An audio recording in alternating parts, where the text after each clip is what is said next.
ಇದೆ ಅನ್ವರ್ ಮಾಣಿಪ್ಪಾಡಿ ವರದಿ ಬಗ್ಗೆ ಮಾತಾಡ್ತಾ ಇದ್ವಿ. ಟೋಟಲ್ ವರ್ತು 2,30,000 ಕೋಟಿ ರೂಪಾಯಿಯ ಮೌಲ್ಯ ಅಂತ 2012ರಲ್ಲಿ ಹೇಳಿದರು ಅವರು. ವಕ್ಫ್ ಆಸ್ತಿಯನ್ನು ಬೇರೆ ಬೇರೆ ರಾಜಕೀಯ ನಾಯಕರುಗಳು ನುಂಗಿ ನೀರು ಕುಡಿದಿದ್ದಾರೆ. ಇಂತಿಂಥ ಆಸ್ತಿ, ಈ ಸರ್ವೆ ನಂಬರು ಇಂಥ ರಾಜಕಾರಣಿ ತಿಂದಿದ್ದಾರೆ ನೋಡಿ ಅಂತ ರಿಪೋರ್ಟ್ನಲ್ಲಿದೆ. ಆ ರಿಪೋರ್ಟು ಹೊರಗೆ ಬರದಂತೆ ತಡೆಯುವುದಕ್ಕೆ ವಿಜಯೇಂದ್ರ ಅವರು ಅನ್ವರ್ ಮಾಣಿಪ್ಪಾಡಿ ಅವರಿಗೆ 150 ಕೋಟಿ ರೂಪಾಯಿ ಕೊಡಕ್ಕೆ ಹೋಗಿದ್ರು ಅಂತ ಪ್ರಿಯಾಂಕ ಖರ್ಗೆ ಅವರದ ಆರೋಪ.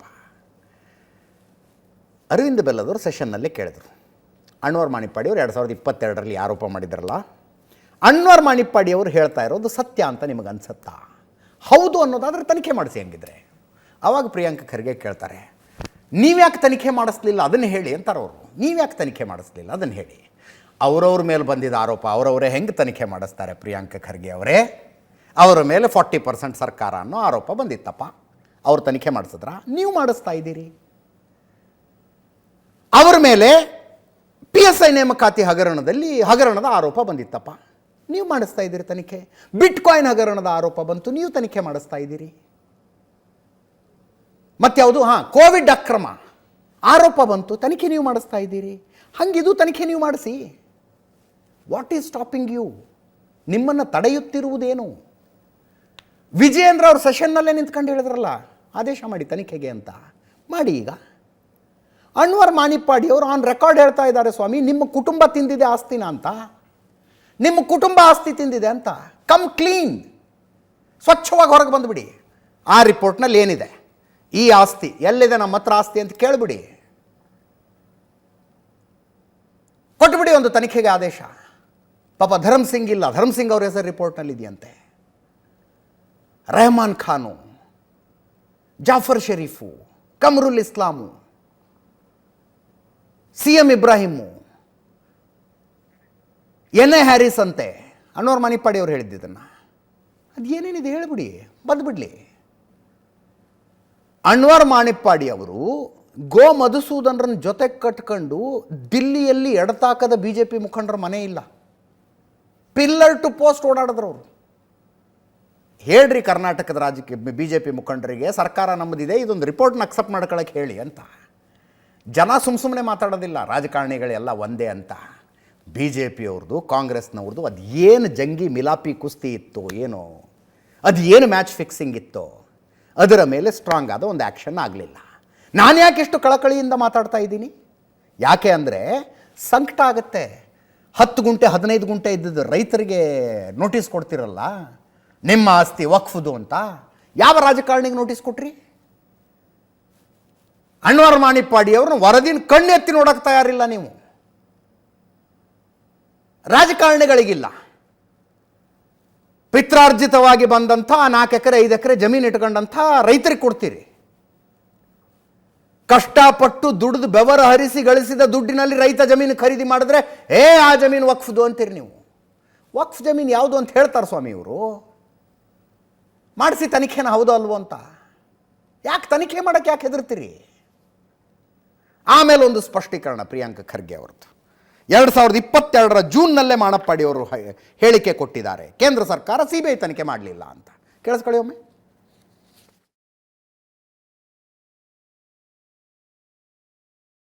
2022 ಯಡಿಯೂರಪ್ಪ ಹಾಗೂ ಅವರ ಪುತ್ರ ವಿಜೇಂದ್ರದಿಂದ ವಕ್ಫ್ ಆಸ್ತಿ ವಿಚಾರದಿಂದ ಹೊರಬರುವಂತೆ ಕೋಟ್ಯಾಂತರ ರೂಪಾಯಿಗಳ ಆಮಿಷ ಬಂದಿತ್ತು.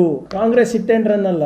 ಜೂನ್ 27 ಈ ಆರೋಪ ಕಾಂಗ್ರೆಸ್ನವರಾಗಲಿ, ಕಾಂಗ್ರೆಸ್ಸಿನ ಮುಖ್ಯಮಂತ್ರಿಗಳಾಗಲಿ, ಉಪಮುಖ್ಯಮಂತ್ರಿಗಳಾಗಲಿ ಅಥವಾ ನಾನಾಗಲಿ ಮಾಡಿಲ್ಲ. ಈ ಅಕ್ಯೂಸಿಷನ್ನು, ಈ ಅಲಿಗೇಷನ್ನು ಮಾಡಿರೋದು ನಿಮ್ಮ ಪಕ್ಷದ ಪ್ರಮುಖ ವಕ್ತಾರರು ಮತ್ತು ನೀವು ಅಪಾಯಿಂಟ್ ಮಾಡಿದಂಥ ಅಧ್ಯಕ್ಷರು, ಅಲ್ಪಸಂಖ್ಯಾತರ ಆಯೋಗದ ಅಧ್ಯಕ್ಷರು ಅನ್ವರ್ ಮಾಣಿಪ್ಪಾಡಿ ಅವರು. ಅವ್ರು ಯಾವ ಪಾರ್ಟಿದವರು? ಅವ್ರು ಕಾಂಗ್ರೆಸ್ನವರ? CBI ಕೊಟ್ಟು ಭಾಳ ಕೊಡಬೇಕು, ಇದು ಭಾಳ ನಂಬಿಕೆ ಬಂದುಬಿಟ್ಟಿದೆ, ಹಂಗೆ ನಾವು ಕೇಳ್ತಾ ಇರೋದು ಇಷ್ಟೇ. ಪ್ರಧಾನಮಂತ್ರಿಯವರಿಗೆ ಈ ವರದಿ ಹೋಗಿದ್ದಿದ್ರೆ ಇವರೇ ಪತ್ರ ಬರೆದಿದ್ದಾರೆ ಅಂತಾರೆ. ಅಮಿತ್ ಶಾ ಅವ್ರಿಗೆ ಬರೆದಿದ್ದಾರೆ, ನಡ್ಡಾ ಅವ್ರಿಗೆ ಬರೆದಿದ್ದಾರೆ, RSS ಅವ್ರಿಗೆ ಬರೆದಿದ್ದಾರೆ, ಮೋದಿ ಅವ್ರಿಗೆ ಬರೆದಿದ್ದಾರೆ. ಅಂದರೆ ನೀವು ಯಾಕೆ CBI ತನಿಖೆ ಮಾಡಿಸಿಲ್ಲ? ಆವಾಗ I will request HM to investigate the matter. Home minister. Yes ಕೇಳ್ತೀವಿ. I will request. ಇಲ್ಲಿ ನಮ್ಮ ಸ್ಟೇಟ್ ಲೆವೆಲಲ್ಲಿ ಏನು ಮಾಡಬೇಕು ಅದು ನಾವು ಮಾಡ್ತೀವಿ. ಫಸ್ಟ್ ನಾವು ಮಾಡೋಣ, ಒಂದು ಕ್ಲೀನಾಗಿ ಒಂದು ಫೌಂಡೇಶನ್ ಹಾಕೋಣ. ನಾವು ಹೋಗಿ HM ಅವ್ರಿಗೆ ಕೇಳ್ತೀನಿ ನಾನು. I myself will request that let there be a preliminary investigation at least to be conducted on these allegations. First ನಾವು ಮಾಡೋಣ. ಯಾಕೆ ಅಷ್ಟ ಹತ್ರ ಸಿ ಬಿ ಐಗೆ ಒಂದು ಒಳ್ಳೆ ಫೌಂಡೇಶನ್ ಹಾಕೋಣ. ಬರ 2020 ಫೌಂಡೇಶನ್ ಆಗ್ತಾರಂತೆ CBI ತನಿಖೆಗೆ.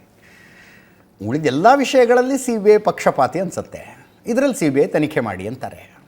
CBI ತನಿಖೆಗೆ ಕೇಂದ್ರ ಸರ್ಕಾರ ಆದೇಶ ಕೊಡಬಹುದು. ಒಂದು, ನೀವು ಕೇಂದ್ರ ಸರ್ಕಾರ CBI ತನಿಖೆಗೆ ಕೊಡುವ ಆದೇಶವನ್ನು ವಾಪಸ್ ತಗೊಂಡಿದ್ದೀರಿ. ನೀವು ಕರ್ನಾಟಕದಲ್ಲಿ ಹೆಂಗೆ ಬೇಕು ಹಂಗೆ CBI ತನಿಖೆ ಕೊಡೋಂಗಿಲ್ಲ. ಪಶ್ಚಿಮ ಬಂಗಾಳವನ್ನು ಮಾದರಿಯಾಗಿಟ್ಕೊಂಡು ರಾಜ್ಯ ಸರ್ಕಾರ ಯಾವುದನ್ನು ತನಿಖೆ ಮಾಡಬೇಕು ಅಂತ ಹೇಳುತ್ತೋ ಅದನ್ನಷ್ಟೇ CBI ತನಿಖೆ ಮಾಡಬೇಕು ಅಂತ ಹೇಳಿದ್ದೀರಿ. ಈಗ ಹೇಳಿ ರಾಜ್ಯ ಸರ್ಕಾರ, ಎಲ್ಲಿದೆ CBI ಬನ್ರಯ್ಯ ಇಲ್ಲಿ ಇದೊಂದು ತನಿಖೆ ಮಾಡಿ ಅಂತ ಹೇಳಿ, ಆಗತ್ತಾ? ಮುಖ್ಯಮಂತ್ರಿಗಳು ಮಾತಾಡಿದ್ರು, ಉಪಮುಖ್ಯಮಂತ್ರಿಗಳು ಮಾತಾಡಿದ್ರು, ಗೃಹ ಸಚಿವರೂ ಮಾತಾಡಿದ್ದಾರೆ. ಕೇಳಿಸ್ಕೊಳ್ಳಿ ಒಮ್ಮೆ. ಮಾಣಪ್ಪಾಡಿನ ಸ್ವತಃ ಇದರಲ್ಲಿ ಹೇಳಿದಾರಲ್ಲ ಹಿಂದೆ, ಮತ್ತೆ ಅದು ಏನು ಯಾವ್ದು ಸರಿ ಯಾವ್ದು ತಪ್ಪು? ಈಗ ಮೊದಲು ಹೇಳಿದವ್ರು ಯಾರು ರೀ? ಮಾಣಪ್ಪಾಡಿ. ಅದ್ರ ಮೇಲೆ ತಾನೇ ನಾವು ರಿಯಾಕ್ಟ್ ಮಾಡಿರೋದು. ಈಗ ಇಲ್ಲ ಅಂತಂದರೆ ಏನು ಮಾಡ್ಬೇಕು ಹೇಳಿ ನೀವೇ? ನಾವು ರಿಯಾಕ್ಟ್ ಮಾಡಿರೋದು ಸರಿಯಾಗಿದೆ ನನ್ನ ಪ್ರಕಾರ. ಈಗಾಗಲೇ ನಮ್ಮ ಮುಖ್ಯಮಂತ್ರಿಗಳು ವಕ್ಫದ ಆಮಿಷದ ಬಗ್ಗೆ ಈಗಾಗಲೇ ಅವರ ಅಭಿಪ್ರಾಯವನ್ನು ತಿಳಿಸಿದ್ದಾರೆ. ತಮ್ಮ ಮಾಧ್ಯಮದಲ್ಲಿ ಸೋಷಿಯಲ್ ಮೀಡಿಯಾ ಬಂದಿದ್ದನ್ನು ನಾನು ಗಮನಿಸಿದೆ. ಅವರ ಬಾಯಲ್ಲೇ ಅನೇಕ ವಿಚಾರಗಳನ್ನು ಬಂದಿತ್ತು, ಅದನ್ನು ಮುಖ್ಯಮಂತ್ರಿಗಳು ಉಲ್ಲೇಖ ಮಾಡಿದ್ದಾರೆ.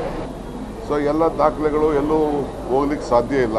ನಾವು ಸ್ಪಷ್ಟವಾಗಿ ಅವ್ರು ಏನು ನೀವು ಪ್ರಕಟಣೆ ಮಾಡಿದ್ರಿ, ಏನು ಟಿ ವಿಲಿ ತೋರಿಸಿದ್ರಿ, ಏನು ಸೋಷಿಯಲ್ ಮೀಡಿಯಾ ತೋರಿಸಿದ್ರಿ, ಅದ್ರ ಬಗ್ಗೆ CM ಟ್ವೀಟ್ ಮಾಡಿ ಹೇಳಿದ್ದಾರೆ. ಸೊ ಅದನ್ನು ಈಗ ಕವರಪ್ ಮಾಡೋಕ್ಕೆ ಅವ್ರು ಕರ್ಕೊಬಂದು ರೀಸ್ಟೇಟ್ಮೆಂಟ್ ಮಾಡಿಸ್ತಾ ಇದ್ದಾರೆ. ಅಷ್ಟು ಬಿಟ್ಟರೆ ನಡೆದಿರೋದು ಸತ್ಯ, ಮಾತಾಡಿರೋದು ಸತ್ಯ. ನಾವ್ಯಾರು ಹೇಳಿರ್ತಕ್ಕಂಥಲ್ಲ, ಅಥವಾ ಆ ವಿಡಿಯೋನ ಯಾರು ಕೂಡ ಸೂಪರ್ ಇಂಪೋಸ್ ಮಾಡಿ ಕ್ರಿಯೇಟ್ ಮಾಡಿರೋದಲ್ಲ, ಅವರೇ ಹೇಳಿರೋದು. ಈಗ ಆಲ್ ಆಫ್ ಎ ಸಡನ್ ಇವರೆಲ್ಲ BJP ಅವರು ಅವರಿಗೆ ಒತ್ತಡ ಹಾಕಿ, ಅವರ ಧಮಕಿ ಹಾಕಿ, ಅವರಿಗೆ ಉಲ್ಟಾ ಹೇಳೋಂಗೆ ಮಾಡಿದ್ದಾರೆ.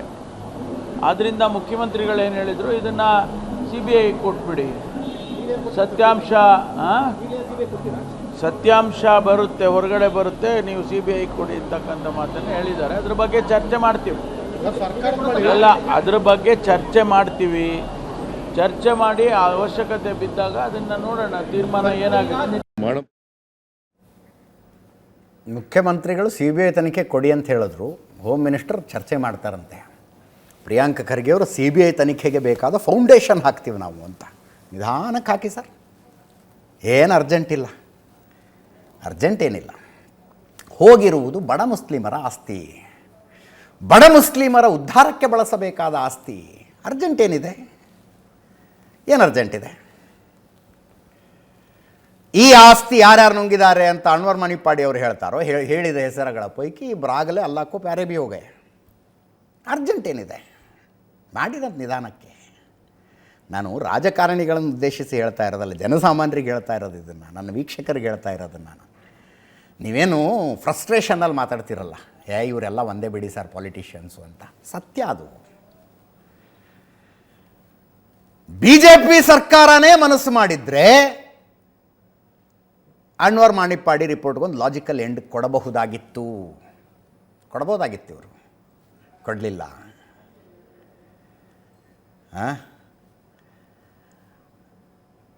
ಸದಾನಂದಗೌಡರು ವರದಿ ಸ್ವೀಕರಿಸಿದರು.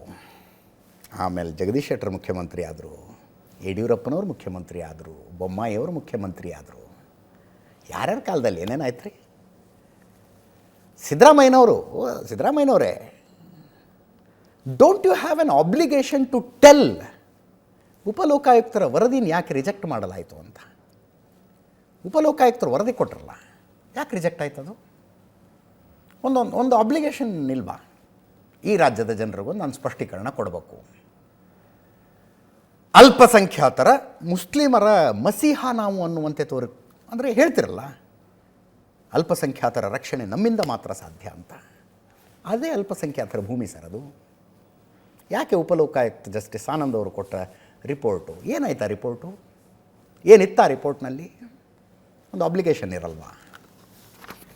ಇವೆಲ್ಲ ಹೆಂಗೆ ಅಂದರೆ ಸೆಷನ್ನಲ್ಲಿ ಪ್ರಿಯಾಂಕ ಖರ್ಗೆ ಅವರು ರಣೋತ್ಸಾಹದೊಂದಿಗೆ ಎದ್ದು ನಿಂತ್ಕೊಂಡು ಯಾಕೆ ಮಾತಾಡಿದ್ರು ಅಂದರೆ BJP ಅವರು ಸುಮ್ಮನೆ ಕೂತ್ಕೊಂಡ್ರೆ ಮುಗೀತಷ್ಟೇ, ಪರ್ಪಸ್ ಅಷ್ಟೇ. ನಿಮ್ಮನ್ನು ಸುಮ್ಮನೆ ಕೂಡಿಸ್ಬೇಕಪ್ಪ ನಾವು, ಎದ್ದು ನಿಂತ್ಕೊಂಡು ಅವ್ರು ತನಿಖೆ ಮಾಡಿರಿ ಹಂಗಿದ್ರೆ ಅಂದುಬಿಟ್ರೆ ನೀವ್ಯಾಕೆ ಮಾಡಲಿಲ್ಲ ಅನ್ನೋದು. ಅವ್ರು ಮಾಡಲ್ಲ ಸ್ವಾಮಿ, ಅವ್ರು ಯಾಕೆ ಮಾಡ್ತಾರೆ? ನೀವು ಮಾಡಿ.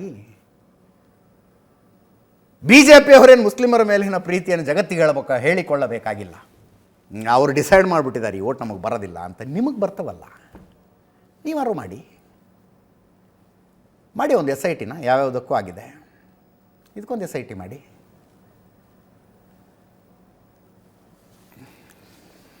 ನಮ್ಮದು ಕಂಠಶೋಷಣೆ ಅಷ್ಟೇ, ಗೊತ್ತಿವೆ, ಎಲ್ಲಿಗೂ ಹೋಗೋದಿಲ್ಲ, ಇದು ಎಲ್ಲಿಗೂ ಹೋಗೋದಿಲ್ಲ. 2,30,000 ಕೋಟಿ ಮೌಲ್ಯ ಅನ್ನೋದು 2012ರಲ್ಲಿ ಅವ್ರು ಹೇಳಿದ್ದು. ಈಗ ಎಷ್ಟು ಲಕ್ಷ ಕೋಟಿಗಾಗಿರ್ಬೇಕು ಯೋಚನೆ ಮಾಡಿ, 14 ವರ್ಷಗಳ ನಂತರ. ಖಾಯಾ ಪಿಯ ಸೊಗೆ ಅಷ್ಟೇ. ಇವತ್ತು ಅನ್ವರ್ ಮಾಣಿಪ್ಪಾಡಿ ಅವರು 2022ರಲ್ಲಿ ಹೇಳಿದ್ರಲ್ಲ ನೀವು ಅಂತ ಕೇಳಿದ್ದಕ್ಕೆ ಏನಂದರೆ ಕೇಳಿಸ್ಕೊಳ್ಳಿ. ವಿಜೇಂದ್ರ ನನ್ನ ಮನೆಗೇನು ಬಂದಿರಲಿಲ್ಲ, ಪಾರ್ಟಿ ಆಫೀಸಲ್ಲಿ ಕೂತ್ಕೊಂಡು ಮಾತಾಡ್ತಿರ್ಬೇಕಾದ್ರೆ ಅವ್ರು ಹೇಳಿದರು ಕಾಂಗ್ರೆಸ್ನವರು ಅವ್ರ ಮೇಲೆ ಪ್ರೆಷರ್ ಹಾಕಿದ್ದಾರೆ, ಸಂಖ್ಯೆಯನ್ನು ಕೂಡ ಹೇಳೋದು ಇರಬೇಕಾದ್ರೆ ಅವ್ರು ಕೊಡಲಿಕ್ಕೆ ತಯಾರಿದ್ದಾರೆ, ಇದನ್ನು ನೀವು ಹಿಂತೆಗೊಳ್ಬೋದು ಅಂತ ಹೇಳಿದ್ರು ಅಷ್ಟೇ. ಅವರ ಮೇಲೆ ಪ್ರೆಷರ್ ಇರ್ಬೋದಿತ್ತು. ಆದ್ದರಿಂದ ಅವರು ಅಂತ ಹೇಳಿದರು, ನೀವು ಭಾಳ ಕಷ್ಟಪಟ್ಟಿದ್ದಾರೆ, ಸೋತಿದ್ದಾರೆ, ಬೇಕಾದ್ರೆ ಈಗ ಇಲ್ಲಿ ತನಕ ಹೋರಾಟ ಮಾಡಿ ಏನು ಪ್ರಯೋಜನ ಆಗಲಿಲ್ಲ, ತನಿಖೆ ಕೂಡ ಸೇರಿ ಆಗ್ತಾಯಿಲ್ಲ ಎಂದು ಅವ್ರು ಹೇಳಿದರು. ನೀವು ಯಾಕೆ ಇಷ್ಟು ಕಷ್ಟಪಡಬೇಕು, ಬೇಕಾದರೆ ಇವೊಂದು ಸಂಖ್ಯೆಯಲ್ಲಿ ಅವ್ರು ಇದ್ದರೆ ಕೊಡ್ತಾರೆ, ಅದರ ನಂತರ ಬೇಕಾದ್ರೆ ನೀವು ಅದ್ರ ವಿಚಾರ ಮೌನ ಹೊಂದ್ಬೋದು ಅಂತ ಹೇಳಿದ್ದು. ಅದೊಂದು ಅದಕ್ಕೆ ಕೂಡ ನನಗೆ ನಾನು ಅವರ ಸಿಟ್ಟು ಮಾಡಿಬಿಟ್ಟು ಇಲ್ಲ, ನಾನು ಆ ವಿಷಯಕ್ಕೆ ಹೇಳಿದೆಲ್ಲ, ಈ ಕೇಸ್ನ ವಿಷಯ ಮಾಡಿ ನಾನು ಬೇಕಾದ್ರೆ ಟೈಟ್ ಮಾಡುವ ಅಂತ ಹೇಳಿಬಿಟ್ಟು ಅವರು ಹೋದರು. ನಾನು ಮಾತ್ರ ನನಗೆ ಕೋಪ ಕ್ರೋಧ ಭಾಳ ಜೋರಾಗಿ ಬರುತ್ತೆ. ಯಾಕೆಂತ ಹೇಳಿದರೆ ಕಾಂಗ್ರೆಸ್ನವರು ನಾವು ತಿರಸ್ಕರಿಸ್ತೇವೆ. ಏನು ತಿರಸ್ಕರಿಸೋದು? ಅವರು ತಿರಸ್ಕರಿಸಿ ಹೇಳಿದಲ್ಲ, ಕಾಂಗ್ರೆಸ್ನವರು ಅದನ್ನು ಮಂಡನೆ ಮಾಡಲಿಕ್ಕೆ ಹೇಳಿದರು. ಕೋವಿಡ್ ಬಂದು ನಾನು ಹಾಸ್ಪಿಟಲಿದ್ದ ಕೂಡ ನನಗೆ ದುಡ್ಡು ಕೊಡಲಿಕ್ಕೆ ಸಾಧ್ಯವಾಗಲಿಲ್ಲ. ವಿಜೇಂದ್ರ ಹೇಳಿದರು, ಅಷ್ಟೇ ಕಷ್ಟಪಡ್ತಿದ್ದಾರೆ ಬಹುಶಃ, ಹಾಗೆ ಒಂದು ಸಂಖ್ಯೆ ಅವರು ಸಂಖ್ಯೆ ಹೇಳ್ಬೋದು ಹೇಳಿದಾರಲ್ಲ, ಹಾಗೆ ಮಾಡೋದು ನಮ್ಮ ಕಡೆಯಿಂದ ಅಡ್ಡಿಲ್ಲ ಅಂತೇಳಿ ಅವ್ರು ಹೇಳಿದರು.